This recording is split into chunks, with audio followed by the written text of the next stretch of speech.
اللہ اکبر اللہ اکبر اللہ اکبر اللہ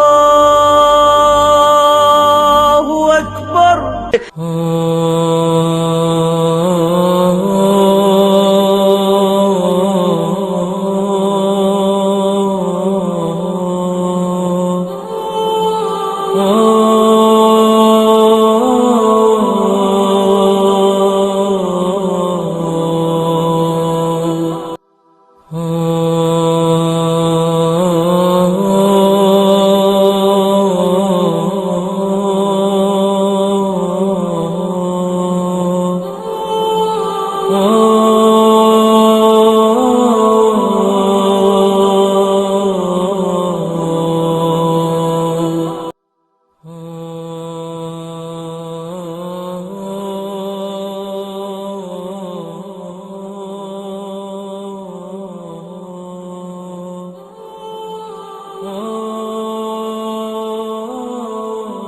اخیر کی ہونا منجے تے لوگاں نے پاؤنا تے تنگ جہا تھان ہونا جتنے اندھیرا ہونا ہی تو اتنے جا کے سٹ ہونا تینوں لوگاں تو قبر دے اندر چلے جانا کوئی روشنی نہیں کوئی ہوا نہیں ہوتی تو گردی ساہ ترکستان ترا سب کسرو سب بستان بد جائے تو گورستان بتاری کیوں تنائی میں نے اللہ رحمت فرمایا مولانا مرزا خان بریلوی رحمت اللہ جدو خیال کیتا بیا درا لوڈ شیڈنگ ہوندی ہے گوپا نے راہ ہوندہ ڈر جانے ٹھیک ہی ہوگا نیانے رون لگ پہنچے قبر ناری اندھیرا لہد میں عشق رخ شاہ کا داغ لے کے چل جدو فکر پیدا ہوئی قبر دے میرے کی بنوں گا پوسے رسولہ دی محبت کا داغ دل چلا لے کیا چمک رہا ہوں لہد میں عشق رخ شاہ کا داغ لے کے چلے اندھیری رات سنی تھی چراغ لے کے چلے اس تو خواجہ صاحب فرمایا بندیا خدا دیا تو بادشاہ بن جا باغاں کا مالک بن جا ود جائے تو گورستان بتاری کی ہوتا نا ٹھکانا تخیر ہوئی ہونا نا حکمران ہوئے گا بادشاہ قبرستان ہونا تنگ دی جگہ ہونی تو اسے ہونا تو در صفے گناہ گاراں بمانی آج و حیران ود تو در صفے گناہ گاراں بمانی آج و حیران مجرمانیاں صفاں کھڑیاں ہونیاں اللہ تختے ہونا فرشتے کھڑے ہونے ہتھ کریاں لگے جہنم پڑ گریا ہونا تو در صفے گناہ گاراں بمانی آج و حیران تو اسے بے بس اور حیران پریشان کھڑا ہونا بے ہون کی بنا نہ پتر مدلی ہونے نہ بیوی ہونی نہ یار دوست نہ وکیل ہونا تو در صفے گناہ گاراں بمانی آج و حیران بے بس ہو کے بے اپنا اسے کوئی چارہ نہیں دیکھ رہا ہونا آگی ہے نا در صفے گناہ گاراں بمانی آج و حیران بدر ساخر تو ہے نالا اور بے کفا شرمندی ذلت تو بچ جا کی پلے چرے ہونا تو بات کڑیاں لگی یا جہنم سے ٹرے اللہ پاک نے فرمایا جہنم پہ سلو پھیل جائے مارو انہوں بیڑیاں سر جو دوزخ دیں جو سے آکھنا ذوق انہا کن تلذیذ جو چک سواد ہونا تو بڑا دنیا جی مزد بنیا پھرلا تھی چودری سواد دیکھ ہون پر کئی چنوں ملیا او دے بارے جانے بدر ساخر تو ہے نادا ازاں ہے فلاح رسوائی بے عقل ہے گیا تے بے وقوفا اس ذلت رسوائی تو بچ جا کروڑا مخلوق ویندی ہونی جنوں چھتر پیرا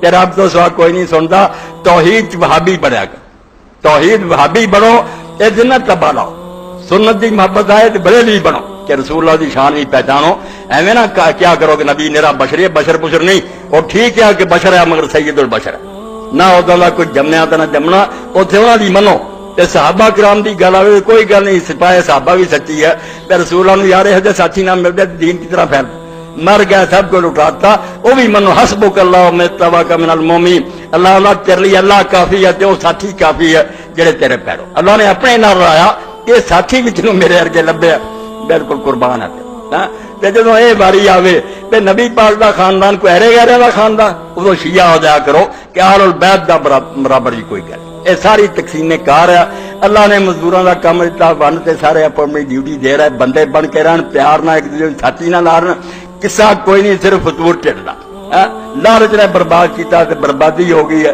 اور گل کھ بھی نہیں مسئلہ حقی ہے توحید بالکل موحد کہ اللہ نہ کیوں شریک کرنا اللہ نے دنیا کلے بنائی ادو کوئی نبی والی انہوں نے حصہ پاؤں تے ہن چلاؤن والی تھک گیا اور کوئی کمزور ہو گیا بھی بڑھا ہو گیا یا مارا پہ گیا بھی مادر ہوں بڑیاں نبیاں دے حوالے کرے یہ کم نہ کرے تو الحی القیوم کلا ہی پیدا کرنا.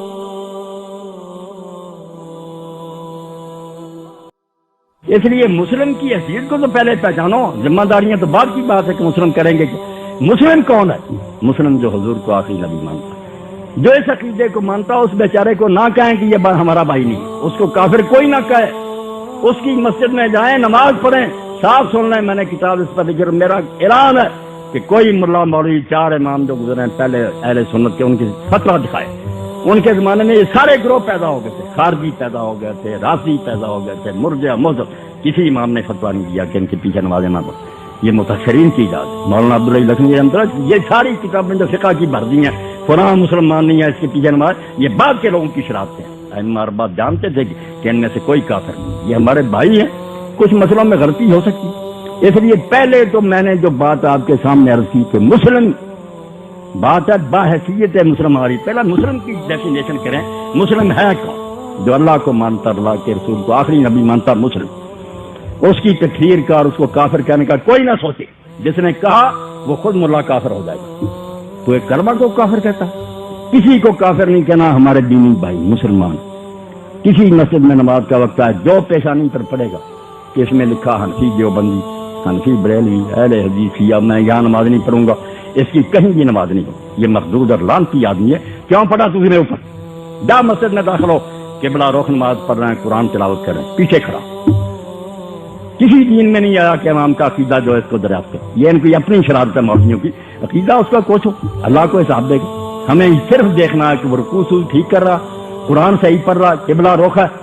اللہ خیر سلام. عبداللہ ابن عمر سے زیادہ کون پرہیزگار ہوگا؟ اتنا متقی صحابی، اور صحابی کا بیٹا امیر المومنین رضی اللہ تعالیٰ عنہ کا. میدان عرفات میں ایک مرتبہ یہ تماشا لگا کہ 3 گروہ اکٹھے ہو گئے، زبردستی مسلح پر قابض ہو گئے. ایک حضرت عبداللہ ابن زبیر کا گروہ تھا، ایک طرف عبد الملک بن مروان کا گروہ تھا، ایک طرف خارجی تھے، نجدہ خارجی جو تھے ان کے بھی لوگ آئے ہوئے. تینوں آپس میں ٹکراتے تھے، لڑائیاں ہوتی تھی. عبداللہ بن عمر جنہوں نے ان میں سے کسی کا ساتھ نہیں دیتے، کسی لڑائی میں ایسا نہیں لیتے تھے کہ میں نہیں کرما گو کی لڑائی میں، مگر نماز جس کو بھی موقع ملتا پڑھانے کا، خارجی پڑھائیں پیچھے پڑھ لیتے، زبیری پڑھائیں پڑھ لیتے، اون بھی پڑھا. لوگوں نے پوچھا کہ آج ان میں سے کسی کا ساتھ تو دیتے نہیں، نماز پڑھتے. انہوں نے کہا اللہ کا حکم ہے تعاونوا علی البر والتقوی ولا تعاونوا علی الاثم والعدوان، نیکی کے کام میں ساتھ دو. جب یہ کہتے ہیں حی علی الصلاۃ، نماز کے لیے بلاتے، جو بھی بلائے گا پڑھیں گے اس کے لیے. جب یہ کہیں گے آؤ مسلمانوں کو قتل کرو، ہم نہیں ساتھ دیں گے. وہ شرارتی باتیں یہ کرتے رہے، میں نہیں ان میں آؤں. جب نماز کے لیے کہتے ہیں نماز میں کیوں نہ پڑھوں، کوئی فرق نہیں. بالکل میں یہ بات ایسے نہیں کہہ رہا کہ سنی سنائی. الحمدللہ طارق نے بیان کیا، رب بھی میرا حال، میں طالب علم پڑھتا رہتا ہوں اور ہر گروہ کو میں نے پڑھا اور ان کی کتابیں اصل میرے پاس ڈھیروں کے ڈھیر. ان کو بھی اگر حوالہ چاہیے مجھ سے اگر پوچھیں ہماری کتابوں میں کیا لکھا. میں جانتا ہوں کہ ان گروہوں میں کوئی کافر نہیں. الحمدللہ میں نے پوری بصیرت سے معلوم کر دیا کہ یہ سارے گروہ رسول اللہ کے دیوانے ہیں، ایک ایک سے بڑھ کر حضور کا عاشق ہے. صرف باتیں لوگوں تک ایسی بعد میں پہنچی ہیں جس کی وجہ سے وہ بیچارے پھنس گئے. شیعوں کو کچھ چیزیں پہنچ گئیں کہ اس طرح صحابہ نے ظلم کیا، اس پر دیکھا انہوں نے بھی ظلم کرتے نہیں، کتابوں میں لکھا ہے ایسی باتیں کہ اگر اس میں 1% بھی صحیح ہے تو صحابہ کو اچھا نہیں کوئی شک کیا سکتا. ان بیچاروں نے وہ چیزیں سنی ہیں، اس پر لگ گئے. ہمیں لوگوں نے بتایا وہ بڑے منصف تھے، نیک تھے، حضور تھے کہ دیوانے، ہم اس پر لگ گئے. کافر کوئی نہیں، سب رسول اللہ کے عاشق ہیں، جو پہنچا اس پر لگی. دل میں جگہ دے اس بات کو. آج میاں عبدالواحد صاحب کے گھر میں بات کر رہا ہوں، میں سمجھتا ہوں مجھ پر یہ ذمہ داری بالکل اللہ کی طرف سے امانت ہے کہ میں ایک لمحہ ضائع نہ کروں، آپ لوگوں تک صحیح بات پہنچا دوں کہ پورے پاکستان میں، پوری دنیا میں پہنچا دو انٹرنیٹ پر کہ کوئی کلمہ گو کافر نہیں ہے. یہ سب مسلم ہیں، بھائی ہیں. نہ کسی کے امام بارگاہ پر بم پھینکو، نہ وہ تم پر نمازوں میں بم پھینکے. اللہ کی یہ توبہ کر، تم مسلم ہو، ایک دوسرے کا خون نہ بہو. مسائل کی کوئی بات نہیں کسی کا صحیح غلط ہے. مسلم اور مسلم ہونے کی حیثیت تم بھائیوں سے بڑھ کر ایک دوسرے کے بھائی، اس سے زیادہ کوئی رشتہ نہیں.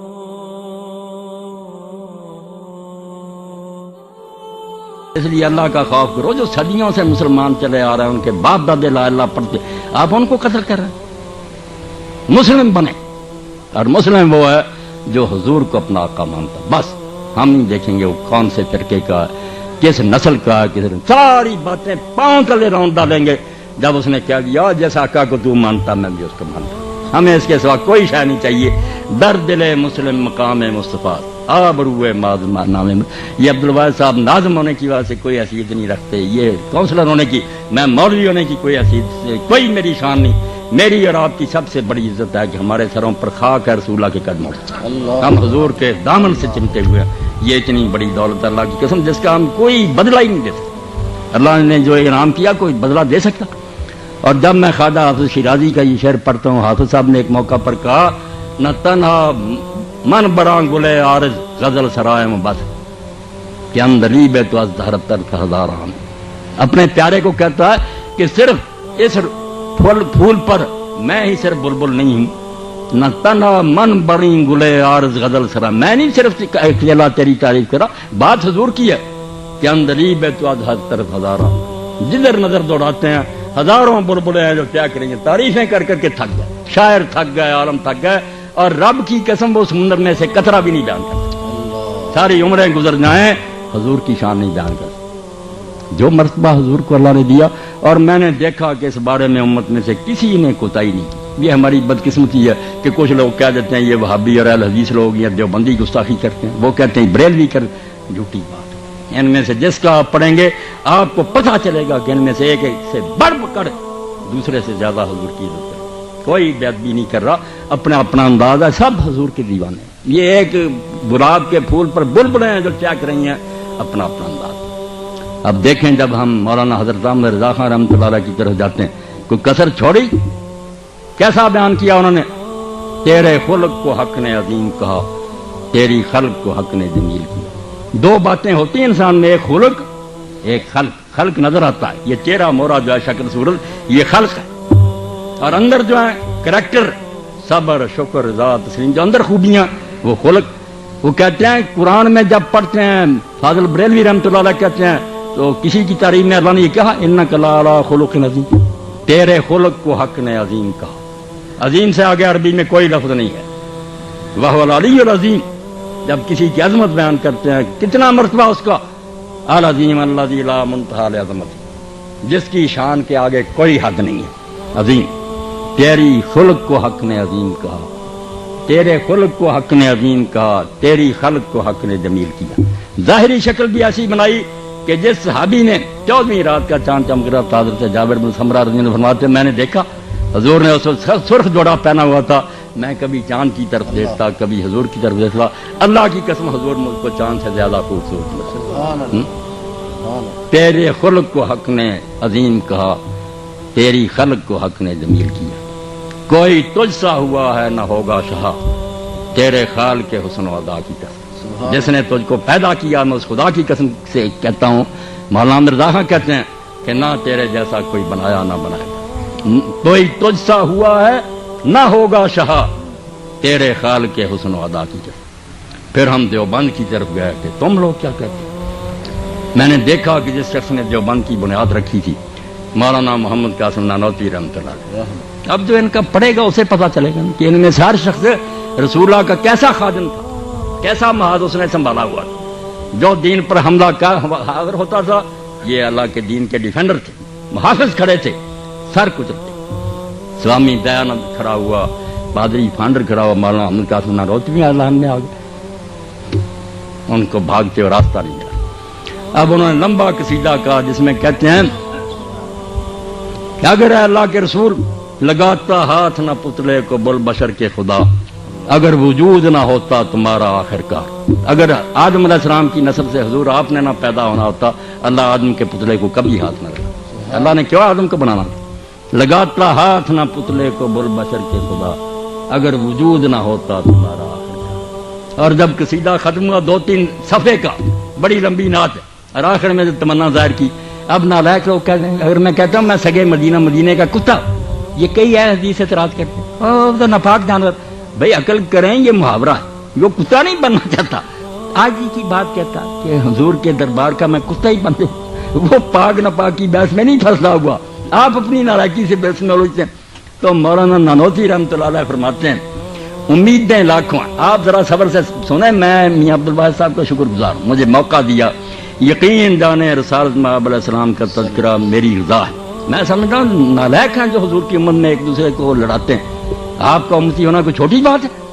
تو فرماتے ہیں مولانا پھر آخر میں تمنا کہ میں چاہتا کیا، امیدیں لاکھوں ہیں. کہتے ہیں امیدیں تو ختم ہی نہیں ہوتی، آدمی یہ بھی چاہتا، یہ امیدیں لاکھوں ہیں لیکن بڑی امید ہے یہ کہ ہو سگانے مدینہ میں میرا نام شمار. وہاں کے کتوں میں مجھے شمار کر لیا. جیوں تو ساتھ سگانے حرم کے تیرے پھروں، مروں تو کھائیں مدینہ کے مجھ کو مور و مار. وہاں میری قبر بنے، وہاں کے سانپ اور کیڑے مجھے کھا دیں. پھر فرماتے ہیں جو یہ نصیب نہ ہو اور کہاں نصیب میرے کہ میں ہوں اور سگانے حرم کی تیرے کتاب. مگر قاسم بیچارے کی کہاں یہ قسمت کہ یہ مدینے کے کتوں میں پھرے، میں تو ہندوستان میں پھنسا ہوں. تو پھر کہتے ہیں اڑا کے بعد میری خاک کو پس مرگ کرے حضور کے روضہ کے آس پاس میں تھا. میں جب مر جاؤں اور میری لاش تو مٹی ہو جائے تو ہوا مجھ پر مہربانی کرے کہ یہ میری مٹی کو اڑا جائے اور حضور کے روضہ کے آس پاس بکھے میری مٹی وہاں پہنچ. جو یہ نصیب نہ اور کہاں نصیب میرے کہ میں ہوں اور سگانے مدینہ کی تیرے کتاب. اڑا کے بعد میری خاک کو پس مرگ کرے حضور کے روضہ کے آس پاس نثار. پھر بیچارے کہتے ہیں یہ بھی کیسے ہوگا، میں چاہتا ہوں مگر کہاں جائے گی میری مٹی. ولے یہ رتبہ کہاں مشت خاک قاسم کا کہ جائے کوچا ہے اتھر میں تیرے بن کے غبار. آخر میں کہتے ہیں بس اب درود پڑھ اس پر اس کی آل پہ تو کتاب خوش ہو اس سے تجھ سے اور اس کی اترتے تھا. بس درود پڑھ الہی اس پہ اور اس کی آل پہ بھیج، وہ رحمتیں کہ عدد کر سکے نہ ان کو شمار. کسی کمپیوٹر میں نہ آئے اتنے درود حضور پر نازل کر. سن لیا دیوبندی کا. پھر میں شیعوں کی طرف گیا کہ آپ لوگ کیا کہتے ہیں. اس کتاب کو دیکھا جو صحیح بخاری کے درجے کی، کافی کو دیکھا، اصول کافی میں پڑھا. رسول کریم علیہ السلام کے حالات میں آیا کہ لوگوں نے امام جعفر الصادق علیہ السلام سے کہا کہ امام رسول کریم صلی اللہ علیہ وسلم کے بارے میں کیا کہتے ہیں. انہوں نے کہا ہمارے دادا نے تو امیر المومنین علی علیہ السلام نے یہ فرمایا تھا ما برا اللہ نسمۃ خیر من محمد صلی اللہ علیہ وسلم. اللہ نے کوئی جان ایسی نہیں پیدا کی نہ زمین میں نہ آسمان میں جو محمد رسول اللہ سے بڑھ کر، حضور سے بہتر اللہ نے کوئی پیدا نہیں کیا. جو بنانا تھا نا رخ مصطفیٰ ہے وہ آئینہ، کیا بیسا دوسرا آئینہ، نہ ہماری چشم خیال میں نہ دکان آئینہ تھا. اللہ نے وہ سانچا ہی توڑ دیا. نہ آپ جیسا بنایا نہ بنائے گا، بالکل کوئی نہیں بنایا نہ بنائے گا. حضور کو بے مثال بنایا، اپنی کائنات میں ایسا بنا دیا جس کی کوئی نظیر اور مثال نہیں. بھوپال چلا گیا پھر میں، اور میں نے اس شخص کو دیکھا جس کی وجہ سے ہندوستان میں یہ تحریک اہل حدیث پھلی پھولی، جس کو اللہ نے موقع دیا کہ شاہ جہان بیگم جو ریاست بھوپال کی بیگم تھی، نواب تھی، انہوں نے اس سے نکاح کر لیا. سید نواب صدیق حسن خان ہم تو 300 سے زیادہ کتاب لکھی عربی میں، قرآن کی تفسیریں حدیثیں، اور سارے اس ملک میں نیل اوتار فتح الباری انہوں نے لا کر چھپا کر لوگوں کو. ان کا سیدھا نفس تیب دیکھا کہ نواب صاحب آپ کیا کہتے ہیں حضور؟ لم یخلق اللہ القدیر عدیلہ فی عزت و فضیلت و دجال. اللہ نے رسول اللہ کے برابر کا کوئی پیدا نہیں کیا، جو شان اور مرتبہ حضور کو دے دیا کسی کو نہیں. جدھر دیکھا لوگ حضور کے دیوانے نظر آئے. اس پھول پر بلبلیں جو ہیں طواف کرتی نظر آئی. کوئی گستاخ نہیں نظر آیا، کوئی گمراہ نہیں نظر آیا. یہ لوگوں کی تنگ ظرفی اور دماغ کی تنگی ہے کہ اپنے گھروں میں بیٹھے ہیں کہ ہم ہی مسلم ہیں، دوسرے مسلم نہیں، سب مسلم. آپ اس کنویں کے مینڈک کی طرح نہ رہیں، نکلے اس کنویں سے سمندر میں چلے جائیں، سب نظر آئیں گے کہ بڑے بڑے عالم ہیں، تہجد گزار ہیں، اولیاء اللہ ہے، شیعوں میں بریلویوں میں کوئی کافر نہیں. مسائل ایسے ہی کسی کو جب پہنچا بیچارہ سمجھ رہا کہ حضور نے یہی فرمایا، کوئی وہی نہیں آ رہی کسی کو، نہ حضور مل رہا ہے کہ فاصلہ ہو جائے کہ آپ نے رفع یدین چھوڑ دیا تھا یا نہیں چھوڑ دیا تھا. جن بیچاروں کو پتا چلا آپ آخر تک کرتے رہے وہ اپنے باپ کی سنت سمجھ کر کرتے، انہوں نے کہا حضور کرتے رہے، کیوں اجر نہیں ملے گا؟ جو نہیں کرتا وہ بیچارہ کہتا ہمیں تو علماء نے بتایا کہ حضور پہلے کرتے تھے بعد میں چھوڑ دیا. اب یہ بات صحیح ہے یا علماء فیصلہ کرتے. پھر ایک آدمی نے اگر چھوڑ دیا کہ علماء کہتے ہیں یار حضور نے چھوڑ دیا، اس بیچارے کی نیت کا اس کو اجر ملے گا یا نہیں ملے گا؟ اللہ ظلم کرے گا، دیکھے گا کہ اس بیچارے کو یہی خبر ملے گی. میرے حضور کا یہی پتہ چلا تھا، وہ جو کر رہا ہے سمجھ کر یہی کر رہا ہے کہ رسول اللہ کا یہ عمل. اس لیے ناراض نہ ہوں، دل تنگ نہ کریں. ایک ہی سب میں کھڑے ہیں، آپ رفع یدین کر رہے ہیں وہ نہیں کر رہے، خوش ہو جائیں، آپ کا دل پھول کی طرح کھل جائے کہ یار ایک نمونہ حضور کا میرے پاس ہے، دوسری تصویر اس کے پاس. کوئی ناراض نہیں ہونا چاہیے، بلکہ اگر سفیان ابن عیینہ کی طرح کریں، میرا مشورہ یہ مولوی مان لیتے تو ہر عالم جو تھا وہ کبھی رفع اذان کرتا، کسی نماز میں چھوڑ دیتا. اہل حدیث بھی اسی طرح کرتے، دیوبندی بھی اس پر آتے، اور ایسے کوئی اسلام نہ ان کا برباد ہوتا، حضور کی ساری سنتوں پر عمل ہو جاتا. کوئی نہیں آپ نے نہ بند کیا نہ چھوڑا. اسحاق ابن یوسف بہت بڑے حنفی عالم ہیں، خود مولانا عبدالحی رحمۃ اللہ علیہ فرماتے ہیں پڑھ لو حنفی علماء کے تذکروں. وہ حنفی ہوتے ہوئے رفع اذان کرتے سی نہیں، اور مولانا عبدالحی لکھتے ہیں اس سے ان کی حنفیت برباد ہوگی. کیا نقصان پہنچا حنفی کا؟ انہوں نے کہا بھائی میں نے چھان بین کی، مجھے یہی پتا چلا کہ حضور آخر تک کرتے. سبحان اللہ.